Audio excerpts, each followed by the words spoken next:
あのね、別れてほしいの。彼女の言葉に耳を疑う。つい先日もデートをしたばかりだし、お互いの将来について真剣に話もした。今すぐ別れなくたって、そう続けようとして止まる。彼女は自分が決めたことを絶対に曲げない性分。気の強い看護師なのだ。そして僕は医者。それも気の弱い医者。ごめんね、直哉。私との結婚は諦めて。じゃあね。彼女は一方的にこう告げると、足早に喫茶店を出て行った。残された僕は、なぜこんな結末となってしまったのかを、回らない頭で必死に考える。結局、彼女の推しの強さに身を流すしかなかった。これがきっかけで、僕の人生が大きく変わることになるなんて。僕の名前は佐藤直哉、35歳。小さな町の病院で外科医として働いている。つい先日、結婚を意識していた彼女に振られ、心身ともにめいっているところだ。だが、それを理由に仕事を休むことなく、自分に嘘をつきながら、なんとか怒涛の診察をこなしている。そんなある日のことだった。ゆかちゃん、結婚するんでしょ？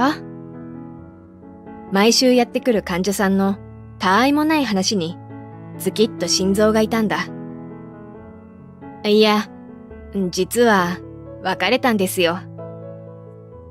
ゆかというのは僕の元カノのことである。もともとはこの病院で看護師をしており、僕たちは医者にも患者さんにも公認の仲だった。3年前にゆかが隣町の病院に移籍して以来、遠距離恋愛などと患者さんに冷やかされていたが、大抵の人は温かく見守ってくれていた。そのため、破局の報告をする踏ん切りがつかなかったのも事実である。あら、そんなことはみんな知っているわ。そうじゃなくて。あら、これ言っちゃってよかったかしら。ゆかちゃん、天野先生と結婚されるみたいよ。雷が頭のてっぺんに落ちた衝撃。指先がビリビリと痛み、自分の心臓が今にも張り裂けそうなほどに強く鼓動する。天野先生というのは、ゆかが今働いている病院の医師だ。名門医学部卒の僕の元同僚でもある。正直天野先生は僕の苦手なタイプだった。なあ、佐藤先生。この前診察した患者がまた来てるからさ、相手してやってくれない？俺、年寄り苦手でさ。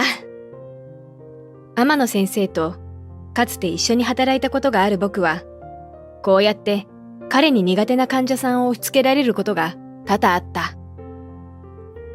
好みの女性が診察に来ると、ニコニコと愛想がいいけれど、高齢の患者さんに対しては不愛想。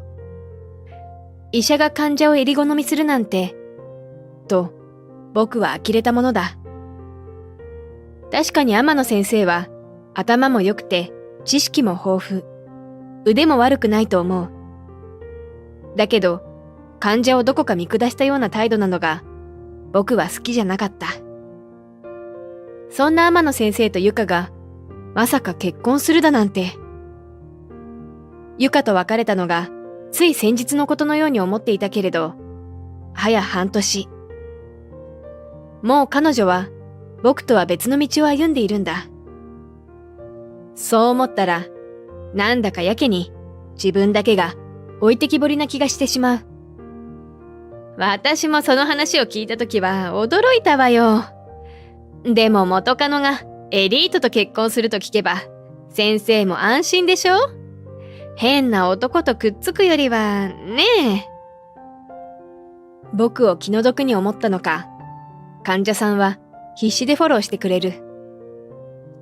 だけど、患者さんの気を利かせようとするその態度が、さらに僕の首を絞めたのだった。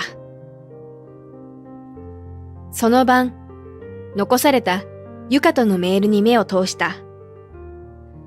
今でも鮮明に、やりとりの一つ一つから二人の時間を思い出すことができる。喧嘩した日、他愛のない話でだらだら深夜まで起きていた日、彼女が落ち込んで励ました日、そのどれもが愛おしい日々で、ぽつんと一人、部屋の中で涙が溢れた。それからというもの、世界が色あせたように感じ、僕は食欲をなくしてしまった。自分でもわかるほどに頬がこけてきた僕を心配して、院長がこう言う。佐藤先生、しばらく休んでみたらどうかね。その言葉に僕は首を振った。できることならもっと忙しくしたいくらいだ。自分一人の時間ができるたびに、ゆかのことを思い出してしまうのだ。まあ、とにかく患者さんも心配しているんだよ。せっかく病気を治しに来たのに、佐藤先生の方がよっぽど病人みたいだって。それはそれで、病院の評判にも関わりそうだから、まずいな。僕がそんなことを考えていると、院長は何かを思い出したようで、こう続けた。そうそう。今日は経営の大学病院から視察が来るからね。うちの病院の情報収集っていう名目だけど、どうやら医師のスカウトも兼ねているとか。はあ。うちの病院を訪れる患者さんの中には、高度な検査や医療が必要な方もいる。そんな時に紹介しているのが、今回視察にやってくる経営の大学病院だった。経営の大学病院は評判がいい病院で、訪れる患者さんは後を絶たない。そんな病院で勤務するようになれば、忙しさに毎日追われ、余計なことを考えなくて済むかもしれない。そう思いながら、僕は白衣を身につけて、診察室へと向かった。いつものように診察を重ねていると、昼休憩に入る直前に、タイトなミニスカートを履いた女性が入ってきた。あれ？カルテは？すでに午前の診察分のカルテはさばききっている。まだ受付対応中で手元に来ていない滑り込みの患者だろうか。彼女は患者用の椅子に座ると足を組んで僕を見つめている。鼻筋が通ったいわゆる美人な顔立ちの彼女に僕は思わず目をそらす。すいません。まだカルテが手元に届いていないので。僕がそう言うと彼女はにっこりと微笑んでこう言った。私？患者じゃないわよ。え？彼女はジャケットのポケットから名札を取り出し、僕に渡す。そこには経営の大学病院の名前が記載されており、彼女の顔写真付きだ。写真の方がどこか幼さを感じる。今日視察に来たの。それで先生のスカウトも。ああ、朝委員長が話していた視察とやらは、この人のことだったのか。山本由美子と書かれた名札はいつの間にかまたポケットにしまわれていた。ねえ、話聞いてた？先生、うちの病院に来てよ。山本先生がそう言いながら僕にずいっと顔を近づける。パーソナルスペースを簡単に縮めてくる彼女にドキドキして、僕は全身から汗が噴き出てきた。何を言ってるんですか？僕じゃなくて他にもっと優秀な医者はたくさんいるでしょ？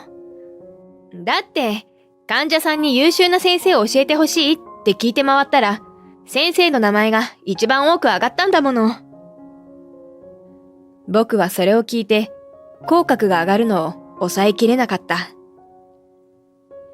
山本先生は何人の患者さんに聞いて回ったのだろうか。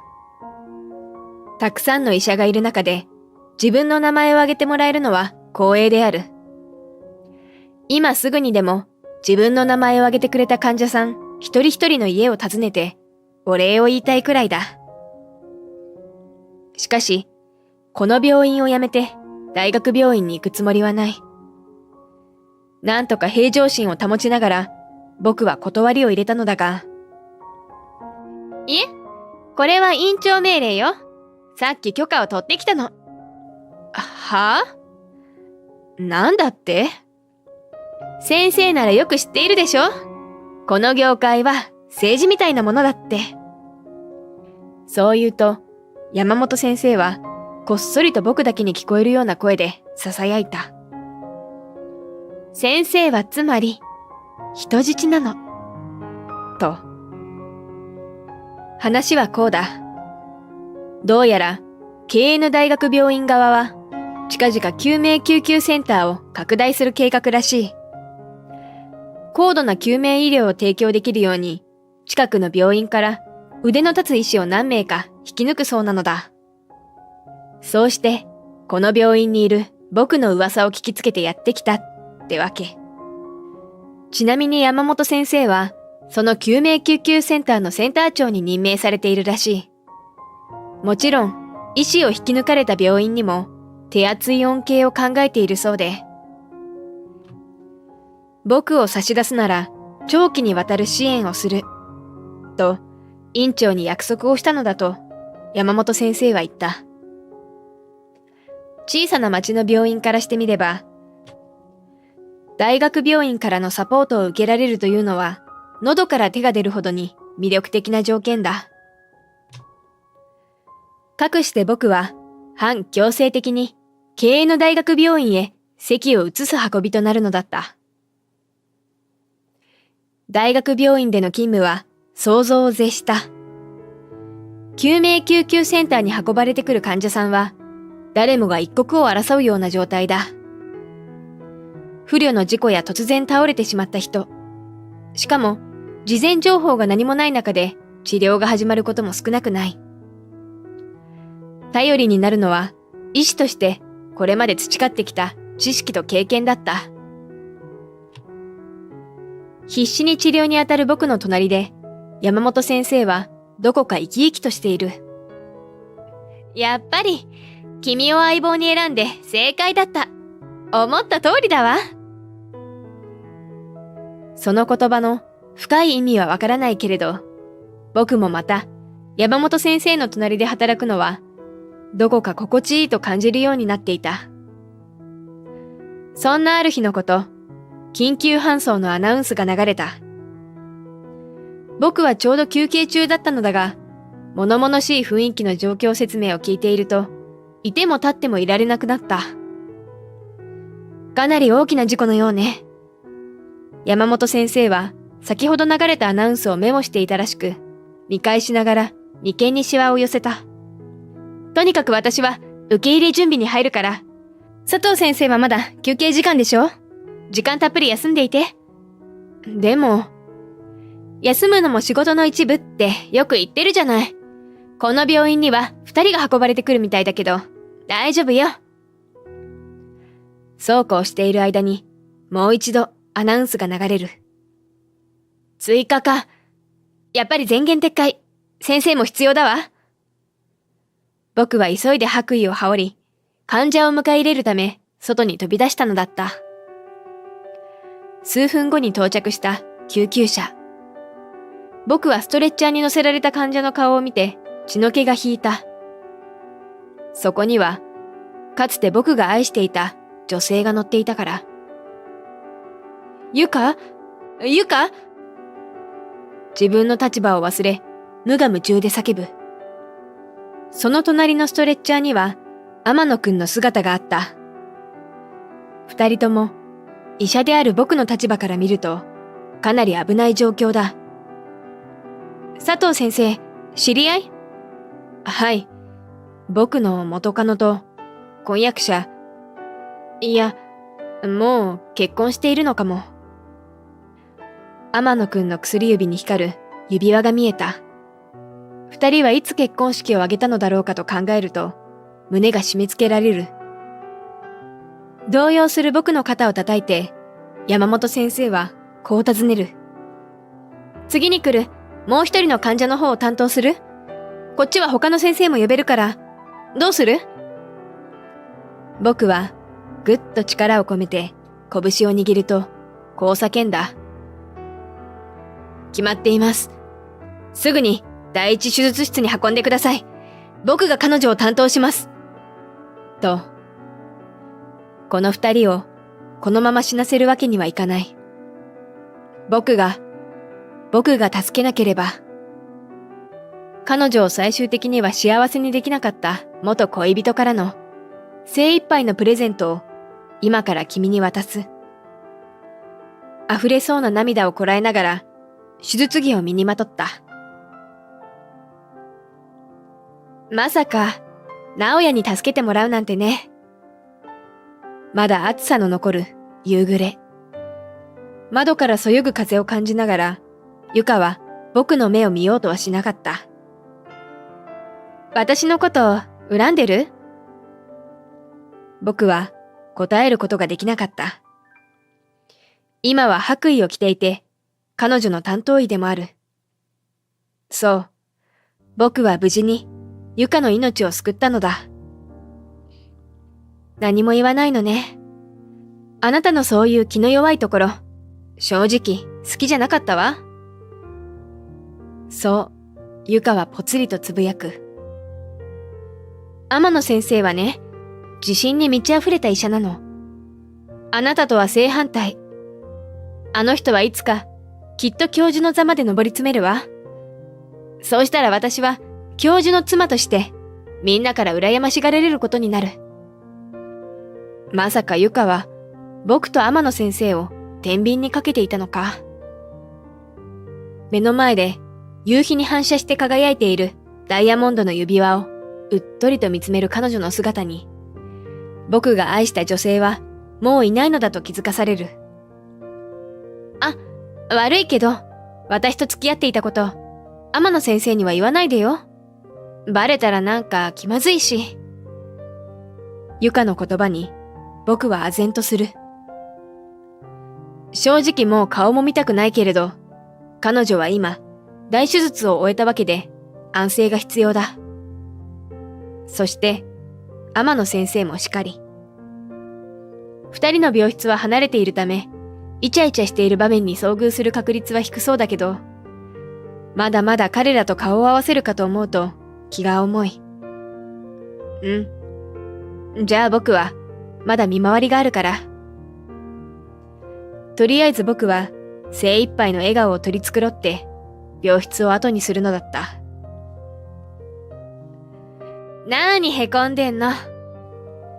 この日も担当医としてゆかの病室に立ち寄った僕が自動販売機の前のソファーに座り込んでいると、山本先生がやってきた。この人は僕を見つけるのがとても得意だ。それも絶妙なタイミングでやってくる。やっぱり担当変えた方がいいんじゃない？会いに行くたびにそんな顔して。山本先生は甘いミルクティーを買って僕の隣に座る。佐藤先生ってゆかさんのこと心から愛していたのね。山本先生にそう聞かれ、僕は黙ってうなずく。実は私ね、天野先生とゆかさんが働いている病院にも視察に行ったの。だけど、天野先生をスカウトしたいとは思わなかったわ。彼は医者として大切なものが欠けている、と感じたからよ。あなたはそう思わない？確かに、天野先生の患者さんに対する高圧的な態度は、僕の目指す医者のあるべき姿ではない。佐藤先生は自分が思っているよりもはるかに優れた人間よ。だって、わざわざ私が探しに行ったくらいだもの。え？どういうことです？山本先生の言葉に僕は思わず聞き返してしまう。あなたが発表した論文をたまたま読んだとき、この人と一緒に仕事がしたいって思ったのよ。僕は外科医として患者さんを診察する傍ら、論文を書き上げることにも力を注いでいた。エリート大卒ではないけれど、僕のような臨床現場に身を置く医者の立場から発信できることがあるのでは、と考えているからだ。でもまさか、それを読んで、こうして僕に興味を持ってくれる人がいたなんて、嬉しくて胸がいっぱいになる。その時、松葉杖を使ってよたよたとこちらへ向かって歩く天野先生の姿が見えた。僕は慌てて駆け寄ると、天野先生の肩を支えようとする。大丈夫ですか？あ、佐藤先生か。今からゆかの病室まで行こうと思ってて。天野先生はそう言うと、山本先生の方に視線をやる。すると彼は一瞬にやりとして僕にこう囁いてきたのだ。なあ、あの美人、もしかしてこの病院の先生？いい女だな。ちょっと口説いてきていいか？と、耳を疑うような言葉に僕は固まってしまった。いや、あなたはゆかさんと結婚されてますよね。まあね。だけど、こうやっていい女を見ると口説きたくなるのが男の性ってもんじゃないですか？佐藤先生は純朴そうだから違うのかもしれませんけど。こんな男にゆかが奪われたのかと思うと、僕は何とも言えない気持ちになる。惨めだ。そう思っていた時だった。天野先生でしたっけ？お怪我は大丈夫ですか？山本先生は、そう天野先生に声をかけると、なんと、僕の腕に自分の腕を絡みつかせてきたのだ。え？動揺する僕に山本先生は、いいから話合わせて、と耳打ちする。そして、まん丸と目を見開いている天野先生に向かって、山本先生はこう言った。大変な事故でしたね。でも、佐藤先生がとても優秀な外科医だったので、なんとか手術は無事成功しました。私の自慢の婚約者なんですよ。にっこりと微笑んで、そう話す山本先生に、僕もつられて、にっこりと笑顔を作る。そんな男のどこがいいんですか？俺の方がよっぽどあなたみたいな女性にふさわしい。今から口説こうと思っていた女性が奪われ、悔しかったのか、天野先生は明らかに不機嫌そうだ。ふさわしいってどういうこと？後ろからそう声が聞こえて振り返ると、そこにはゆかがいた。どうやら病室から天野先生を迎えに来たようだが、その顔は怒りに満ちている。ちょっと、私という新妻がいるのに、あんた何他の女口説こうとしてるのよ。誤解だよ、誤解。いい加減にしてよ、この前だって。いつも二人は、こんな風に喧嘩をしているのだろうか。ギャーギャーわめき合う二人を残し、僕と山本先生は、その場を立ち去る。二人が見えなくなるまで歩みを進めると、山本先生は、するりと腕をほどいた。僕のために、一芝居打ってくださったんですよね。ありがとうございます。お礼を言う僕だったが、次の瞬間、山本先生の言葉にドキドキしてしまった。自慢の婚約者か。本当にそうなれたらいいなって思ってる。ねえ、まずはお友達から始めない？その後、ゆかと天野先生は1ヶ月後に退院した。あの一件以来、すっかり気まずくなってしまったのか、二人は退院当日になっても仲が悪いままだった。怪我の方は順調に回復したけれど、夫婦関係の修復にはまだまだ時間がかかりそうだ。それもあってか、入院中のゆかは俺への態度を一変させ、アプローチにも取れるような言葉をかけてきた。ねえ、やっぱり直哉となら、もっといい家庭を築けるって思ってるの。そんなしたたかなゆかに、さすがに俺も呆れてしまう。そう。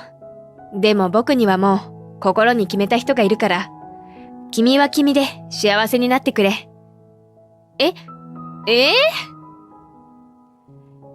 気の弱い僕に、まさかこんな風にあしらわれるなんて、ゆかは思ってもみなかったことだろう。そう。僕はもう、過去の恋愛にとらわれている時間を終えたのだ。佐藤先生、こんなところにいたんですか？休館ですよ。山本先生が息を切らして僕の元へとやってくる。あれからほどなくして、僕は彼女と付き合うこととなった。彼女は仕事でもプライベートでも支えてくれる。本当に素敵な女性だ。ゆかに振られた時は、人生のどん底だと落ち込んだけれど、こんな結末が待っていたと思うと、彼女にもお礼を言いたいぐらいだ。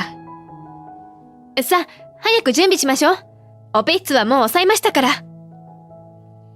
そう言って、颯爽と向かう山本先生の後ろ姿を見つめながら、これからの未来に期待をする僕なのだった。